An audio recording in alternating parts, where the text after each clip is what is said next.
Hi viewers, welcome to my kitchen. Banu கைமணம். இன்றைக்கி பானு கைமணம்ல என்ன ஸ்பெஷல் அப்படின்னு பார்க்கலாம் வாங்க. அவரைக்காய் கட் பண்ணி வச்சுருக்கேன். அவரைக்காய் தேங்காய் போட்டு காய் பண்ண போகிறேன். வெண்டைக்காய் சாம்பாருக்கு பெப்பர் ஃப்ரை சூப்பராக இருக்கும். வெண்டைக்காய் வச்சு ஒரு பெப்பர் ஃப்ரை. இது வந்து செட்டிநாடு ஸ்டைல் கறி, ரொம்ப சூப்பராக இருக்கும். இதையும் நம்ம இன்றைக்கி பண்ண போகிறோம். முருங்கைக்காய் சாம்பார் பண்ண போகிறேன். வாங்க அதை எப்படி பண்ணுறதுன்னு பார்க்கலாம். இப்போ தான் என்னோடய சேனலை ஃபஸ்ட் டைம் பார்க்குறீங்கன்னா பானு கைமணம் குக்கிங் சேனலுக்கு லைக் போடுங்க, வீடியோவை ஷேர் பண்ணுங்கள், மறக்காமல் சேனலுக்கு சப்ஸ்கிரைப் பண்ணிக்கோங்க. இப்போ தான் நம்ம சேனலில் புதுசாக பார்க்குறீங்க அப்படின்னா கண்டிப்பாக சப்போர்ட் பண்ணுங்கள். வாங்க இப்போ நம்ம செய்ய ஆரம்பிச்சிடலாம். சாம்பார் தாளிக்கிறதுக்கு எண்ணெய் விடுறோம். ஒரு கட்டி பெருங்காயம், ஒரு ஸ்பூன் கடுகு, கொஞ்சமாக வெந்தயம், ஒரு சிட்டிகை சீரகம்,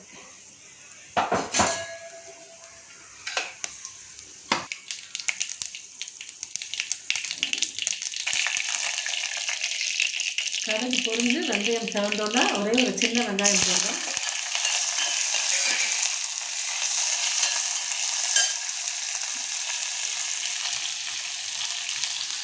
நான் சொல்கிற மாதிரி சாம்பார் கூட நீங்கள் தக்காளி அரைச்சி வச்சு செஞ்சு பாருங்கள், சூப்பராக இருக்கும். எடுத்து வைக்க மாட்டாங்க சமையல்லேருந்து.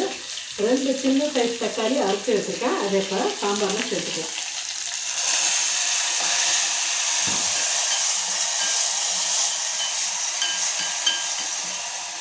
தக்காளியை நல்லா வதக்கிட்டோம். இப்போ முருங்கைக்காய்.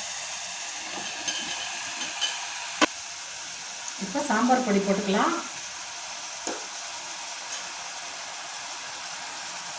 ஒரு 2.5 ஸ்பூன் ஆல் பர்பஸ் சாம்பார் பொடி. இப்போ நம்ம ஒரு சின்ன எலுமிச்சம்பழம் சைஸ் புளி கரைச்சி வச்சுருக்கேன். புளி தண்ணி சேர்த்துடலாம்.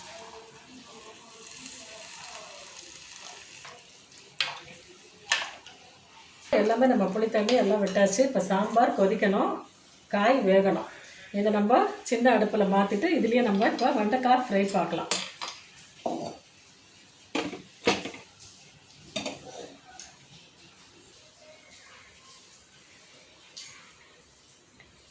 சாம்பார் கொதிச்சு காய் வேகட்டும், புளி மிளகாப்பொடி வாசனை போகட்டும். அதுக்குள்ளே நம்ம வெண்டைக்காய் பெப்பர் ஃப்ரை பார்க்கலாம்.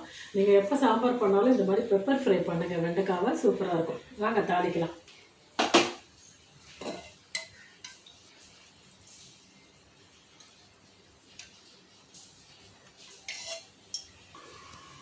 எண்ணெய் காஞ்சிருச்சு. இப்போ கடுகு போடுறேன். கொஞ்சமாக உளுத்தம் பருப்பு, ஒரு சிட்டிகை சீரகம்,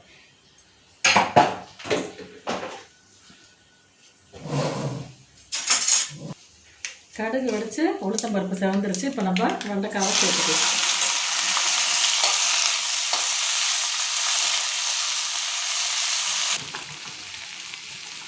இந்த வெண்டைக்காய்க்கு தேவையான உப்பு போட்டுக்கலாம், தூள் உப்பு. நல்லா வதங்கட்டும். இது வதங்கிக்கிட்டே இருக்கட்டும். அதுக்குள்ளே நம்ம இதுக்கு ஒரு செட்டிநாடு ஸ்டைல் மிளகு பெப்பர் ஃப்ரை பண்ண போகிறோம். அதுக்கு ஒரு பொடி ஒன்று நம்ம வந்து ரெடி பண்ணிக்கலாம்.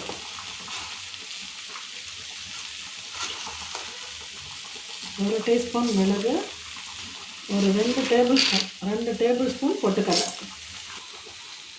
இதை இப்போ கொஞ்சம் குறப்பாக நம்ம பொடி பண்ணி எடுத்துகிட்டு வந்துடலாம். கொஞ்சம் குறப்பாக இந்த மிளகு உடச்சக்கல்லையை பொடி பண்ணி எடுத்துகிட்டு வந்திருக்கேன். வெண்டைக்காய் சூப்பராக ஃப்ரை ஆகிருக்கு. இந்த அளவுக்கு ஒரு 3/4 பங்கு நல்லா வதக்கிக்கோங்க.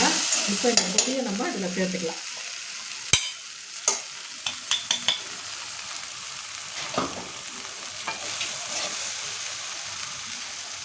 இந்த பொடி சேர்த்து ஒரு 5 நிமிஷம் நல்லா ஃப்ரை பண்ணி விடுங்க. சிம்மிலேயே இருக்கட்டும் அடுப்பு. அந்த பெப்பரும் அந்த பொட்டுக்கல்லையும் சேர்ந்து சூப்பராக ஒரு வாசனை வரும்.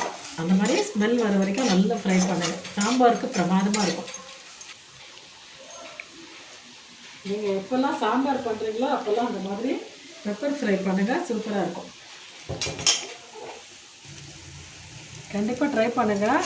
உங்கள் ஃபீட்பேக்கை மறக்காமல் கமெண்ட்டில் சொல்லுங்கள். சாம்பார் கொதிச்சு ரெடியாக இருக்குது.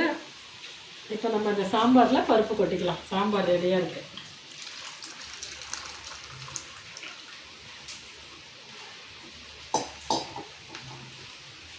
பருப்பு கொட்டி ஒரு 10 நிமிஷம் கொதிக்கட்டும். கருவேப்பிலை கொத்தமல்லி போட்டோம்னா நம்ம சாம்பார், முருங்கைக்காய் சாம்பார் கம கமன்னு சூப்பராக ரெடி ஆகும். கருவேப்பிலை போட்டாச்சு முருங்கைக்காய் சாம்பாரில். இப்போ சாம்பாருக்கு கொத்தமல்லி கொஞ்சம் போட்டுக்கலாம்.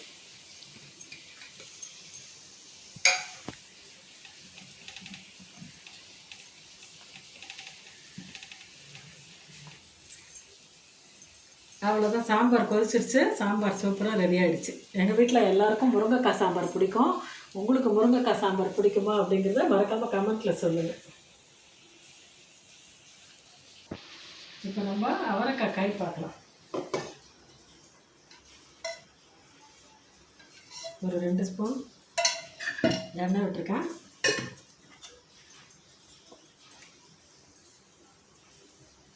ஒரு ஸ்பூன் கடுகு, உளுத்தம்பருப்பு, ஒரு வரமிளகா, கொஞ்சோண்டு சீரகம் வச்சுருக்கேன். இதை தாளிச்சிக்கலாம். இப்போ உளுத்தம்பருப்பு கலந்துருச்சு. இப்போ நம்ம அவரைக்காய் சேர்த்துக்கலாம்.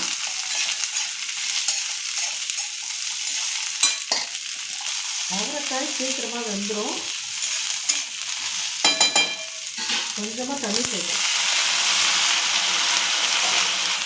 இப்போ அவரைக்காய்க்கு தேவையான உப்பு சேர்க்கலாம். நல்லா மிக்ஸ் பண்ணிவிட்டு அடுப்பை சிம்மில் போட்டு மூடி வச்சுருங்க. ஒரு 10 நிமிஷத்தில் வெந்துடும். நம்ம அப்புறமா லாஸ்ட்டு தேங்காய் போடலாம். இது நல்லா வேகட்டும். மூடி வைக்கிறேன். ஒரு 10 நிமிஷம் கழித்து பார்க்கலாம். அவரைக்காய் நல்லா வெந்துருச்சு. இப்போ நம்ம அதுக்கு தேங்காய் போட்டுடலாம். தேங்காய் துருவி வச்சுருக்கேன், சேர்க்குறேன்.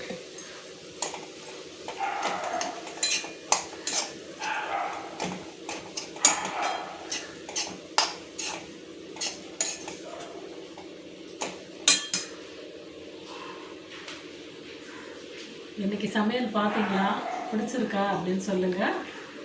லைக் பண்ணுங்கள், ஷேர் பண்ணுங்கள், மறக்காமல் சப்ஸ்கிரைப் பண்ணிக்கோங்க. வேறு ஒரு இன்ட்ரெஸ்டிங்கான ரெசிபியோடு நான் உங்களை மீட் பண்ணுறேன். ஓகே வீவர்ஸ், தேங்க்ஸ் ஃபார் வாட்சிங்.